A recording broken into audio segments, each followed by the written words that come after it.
Assalamualaikum warahmatullahi wabarakatuh. Pada kesempatan kali ini kami dari kelompok 3 dengan mata kuliah kurikulum dan pembelajaran dengan materi komponen-komponen dalam pengembangan kurikulum dengan dosen pembimbing Ibu Dr. Ulfia Rahmi SPD MPD. Kelompok 3 beranggotakan 7 orang. Yang pertama, Anissa Sardenila dengan NIM 2000578, yang kedua Feti Setiawati dengan NIM 201292275, yang ketiga Ilham Pratama Putra dengan NIM 201290038, yang keempat Lasti Rahmawinata dengan NIM 201290043, yang kelima Riri Afrilia dengan NIM 19022123, yang keenam Salsabila Suorihatin dengan NIM 200050096, dan yang ketujuh Welides Maliarni dengan NIM 201292221. Topik bahasan yang pertama yaitu tujuan kurikulum yang akan dibacakan oleh Anissa Sardenila. Yang kedua, materi pembelajaran yaitu dibacakan oleh Ilham Pratama Putra. Yang ketiga, strategi pembelajaran yang akan dibacakan oleh Lasti Rahmawinata. Yang keempat, organisasi kurikulum akan dibacakan oleh Riri Afrilia. Yang kelima, evaluasi kurikulum yang akan dibacakan oleh Salsabila Suorihatin. Dan yang keenam, beberapa kasus mengenai komponen kurikulum di Indonesia dibacakan oleh Welides Maliarni. Tujuan kurikulum. Yang pertama, jenis tujuan kurikulum. Meskipun rumusan tujuan pendidikan dari suatu negara dengan negara lain berbeda, tetapi sebenarnya memiliki esensi yang sama secara umum.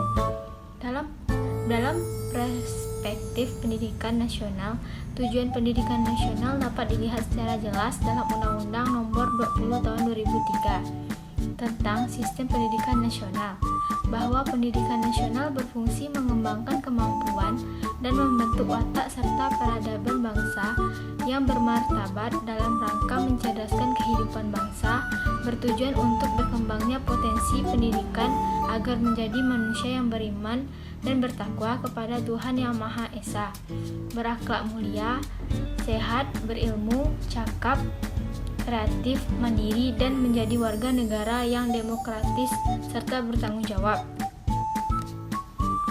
2. Tingkatan tujuan kurikulum. Tujuan kurikulum biasanya terbagi atas 3 level atau tingkatan, yaitu sebagai berikut. Yang A. Tujuan jangka panjang. Tujuan ini menggambarkan tujuan hidup yang diharapkan serta didasarkan pada nilai yang diambil dari filsafat. Yang B. Tujuan jangka menengah. Tujuan ini merujuk pada tujuan sekolah yang berdasarkan pada jenjangnya. Yang C. Tujuan jangka pendek. Tujuan yang dikhususkan dicapai pada pembelajaran di kelas. Dalam sebuah kurikulum, lembaga pendidikan terdapat 2 tujuan, yaitu sebagai berikut. Yang A. Tujuan yang dicapai secara keseluruhan mata pelajaran atau bidang studi.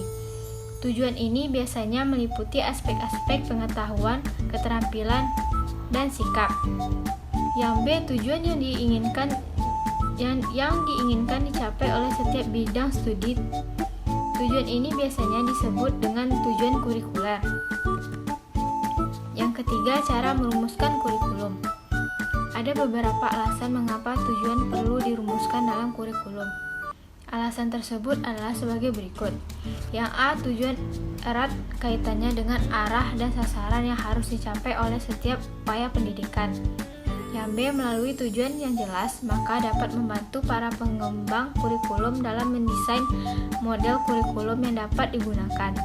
Bahkan akan membantu guru dalam mendesain sistem pembelajaran. Yang C. Tujuan kurikulum yang jelas dapat digunakan sebagai kontrol dalam menentukan batas-batas dan kualitas pembelajaran. Menurut Bloom, dalam bukunya Taxonomy of Education Objective, terbitan 1965, bentuk perilaku sebagai tujuan yang harus dirumuskan dapat digolongkan ke dalam 3 domain, yaitu A. Domain kognitif, B. Domain afektif, dan C. Domain psikomotor. Materi pembelajaran. Yang pertama, sumber materi pembelajaran. Biasanya, sumber materi pembelajaran dapat kita akses melalui Yang pertama itu ada buku teks, yang kedua ada laporan hasil penelitian, yang ketiga ada dari jurnal atau penerbit hasil penelitian dan pemikiran ilmiah, yang keempat itu ada dari pakar biologi studi, yang kelima itu dari profesionalis, yang keenam itu dari buku kurikulum, yang ketujuh penerbitan berkala seperti harian, mingguan, dan bulanan, yang kedelapan dapat kita akses melalui internet, yang kesembilan melalui audio visual seperti TV, video, VCD, dan kaset audio, dan yang terakhir itu dari lingkungan kita di sekitar seperti alam, sosial, seni budaya, teknik, industri, serta ekonomi. Selanjutnya, menentukan materi pembelajaran. Dalam menentukan materi pembelajaran atau bahan ajar, tidak lepas dari filsafat dan teori pendidikan yang dikembangkan. Materi pembelajaran disusun secara logis dan sistematis dalam bentuk teori, konsep, generalisasi, prinsip, prosedur, fakta, istilah, contoh atau ilustrasi, serta definisi dan preposisi. Dalam prakteknya, untuk menentukan materi pembelajaran perlu memperhatikan hal-hal berikut. Yang pertama, syahih atau valid. Yang kedua, tingkat kepentingannya. Yang ketiga yaitu kebermaknaan. Yang keempat itu layakkah dipelajari. Dan yang terakhir itu menarik minatkah materi tersebut. Strategi pembelajaran. Dilihat dari filsafat dan teori pendidikan yang melandasi pengembangan kurikulum, terdapat perbedaan dalam menentukan tujuan dan materi pembelajaran. Hal ini tentunya memiliki konsekuensi pula terhadap penentuan strategi pembelajaran yang hendak dikembangkan. Metode dan teknik pembelajaran yang digunakan pada umumnya bersifat penyajian atau ekspositorik secara massal, seperti ceramah atau seminar. Selain itu, pembelajaran cenderung lebih bersifat tekstual. Strategi pembelajaran yang berorientasi pada guru tersebut mendapat reaksi dari kalangan progresivisme. Menurut kalangan progresivisme, yang seharusnya aktif dalam suatu proses pembelajaran adalah peserta didik itu sendiri. Pembelajaran yang berpusat pada peserta didik mendapat dukungan dari kalangan rekonstruktivisme yang menekankan pentingnya proses pembelajaran melalui dinamika kelompok. Selanjutnya, dengan munculnya pembelajaran berbasis teknologi yang menekankan pentingnya penguasaan kompetensi, membawa implikasi tersendiri dalam penentuan strategi pembelajaran. Dalam pembelajaran teknologis, dimungkinkan peserta didik untuk belajar tatap muka langsung dengan guru, seperti melalui internet atau media elektronik lainnya. Peran guru dalam pembelajaran teknologi lebih cenderung sebagai Director of Learning. Organisasi kurikulum. Beragamnya pandangan yang mendasari pengembangan kurikulum memunculkan terjadinya keragaman dalam mengorganisasikan kurikulum.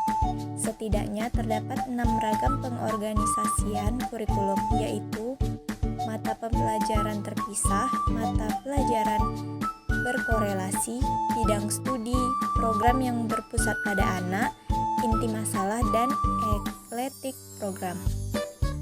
Berkenaan dengan kurikulum tingkat satuan pendidikan, tampaknya lebih cenderung menggunakan pengorganisasian yang bersifat eklektik yang terbagi ke dalam 5 kelompok mata pelajaran, yaitu yang pertama, kelompok mata pelajaran agama dan akhlak mulia. Kedua, kelompok mata pelajaran kewarganegaraan dan kepribadian. 3. Kelompok mata pelajaran ilmu pengetahuan dan teknologi. 4. Kelompok mata pelajaran estetika. Dan yang kelima, kelompok mata pelajaran jasmani, olahraga, dan kesehatan. Evaluasi kurikulum. Dalam pengertian terbatas, evaluasi kurikulum dimaksudkan untuk memeriksa tingkat kecapaian tujuan-tujuan pendidikan yang ingin diwujudkan melalui kurikulum yang bersangkutan. Sedangkan, dalam pengertian yang lebih luas, evaluasi kurikulum dimaksudkan untuk memeriksa kinerja kurikulum secara keseluruhan ditinjau dari berbagai kriteria, Indikator salah satu komponen kurikulum penting yang perlu dievaluasi adalah berkenaan dengan proses dan hasil belajar siswa. Agar hasil evaluasi kurikulum tetap bermakna, diperlukan persyaratan-persyaratan tertentu. Dengan mengutip pemikiran Doll, dikemukakan syarat-syarat evaluasi kurikulum yaitu acknowledge presence of value and valuing, orientation to goals, comprehensiveness, continuity, diagnostic worth, and validity and integrations. Evaluasi kurikulum juga bervariasi, bergantung pada dimensi-dimensi yang fokus evaluasi. Salah satu dimensi yang sering mendapat sorotan adalah dimensi kuantitas dan kualitas. Di samping itu, terdapat beberapa model evaluasi kurikulum. Di antaranya adalah model CIPP, dalam kurung, konteks, input, proses, dan produk, yang bertitik tolak pada pandangan bahwa keberhasilan program pendidikan dipengaruhi oleh berbagai faktor, seperti A. Karakteristik peserta didik dan lingkungan, B. Tujuan program peralatan yang digunakan, C. Prosedur dan mekanisme pelaksanaan program itu sendiri. F. Beberapa kasus mengenai komponen kurikulum di Indonesia. Yang pertama, kurikulum Indonesia terlalu kompleks. Siswa akan terbebani dengan segudang materi yang harus dikuasainya. Siswa harus berusaha keras untuk memahami dan mengejar materi yang sudah ditargetkan. Hal ini akan mengakibatkan siswa tidak akan memahami seluruh materi yang diajarkan. Dampaknya, pengetahuan siswa akan sangat terbatas dan siswa kurang mengeluarkan potensinya. Daya saing siswa akan berkurang. Selain itu, tugas guru akan semakin menumpuk dan kurang maksimal dalam memberikan pengajaran. Guru akan terbebani dengan pencapaian target materi yang terlalu banyak. Sekalipun masih banyak siswa yang mengalami kesulitan, guru harus tetap melanjutkan materi. Yang kedua yaitu sering berganti nama.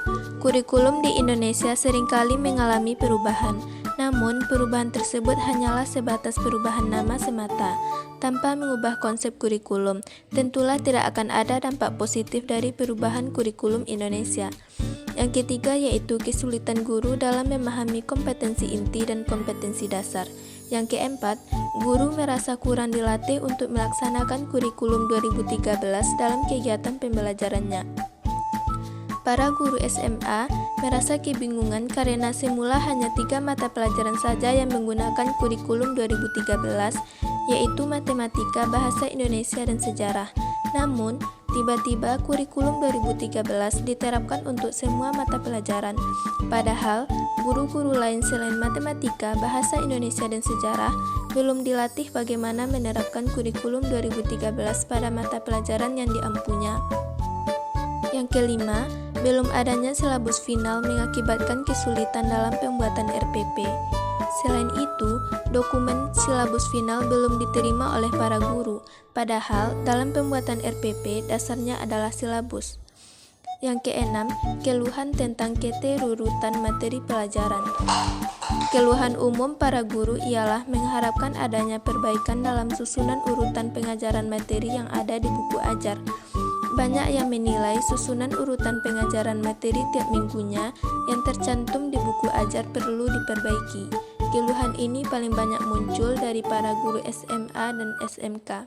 Solusi: pada kenyataannya, karena adanya perbedaan kemampuan dan pengetahuan guru, belum semua guru mampu mengembangkan kegiatan pembelajaran yang dapat memfasilitasi siswa untuk mengamati fenomena yang terjadi yang berhubungan dengan materi pelajarannya. Oleh karena itu, sangat perlu bagi masing-masing sekolah mengadakan kegiatan. Yang pertama, mengubah paradigma dari pengajaran yang berbasis sistetik materialistik menjadi religius. Yang kedua, mengubah konsep awal paradigma kurikulum menjadi alur yang benar untuk mencapai suatu tujuan yang sebenarnya. Yang ketiga, melakukan pemerataan pendidikan melalui pemerataan sarana dan prasarana ke sekolah terpencil. Yang keempat, menjalankan kurikulum dengan sebaik mungkin. Yang kelima, membersihkan organ-organ kurikulum dari oknum-oknum tak bertanggung jawab. Yang keenam, lesson study ataupun workshop yang membahas cara mengajarkan kegiatan pembelajaran yang dimaksudkan dalam kurikulum 2013. Yang ketujuh, pertemuan antar sekolah yang sudah menerapkan kurikulum 2013. Faktor sosial budaya sangat penting dalam penyusunan kurikulum yang relevan. Implikasi dasarnya adalah, yang pertama, kurikulum harus disusun berdasarkan kondisi sosial budaya masyarakat. Yang kedua, karena kondisi sosial budaya senantiasa berubah dan berkembang sejalan dengan perubahan masyarakat, maka kurikulum harus disusun dengan memperhatikan unsur fleksibilitas dan bersifat dinamis, sehingga kurikulum tersebut senantiasa relevan dengan masyarakat. Yang ketiga, program kurikulum harus disusun dan mengandung materi sosial budaya dalam masyarakat. Sekian, terima kasih. Assalamualaikum warahmatullahi wabarakatuh.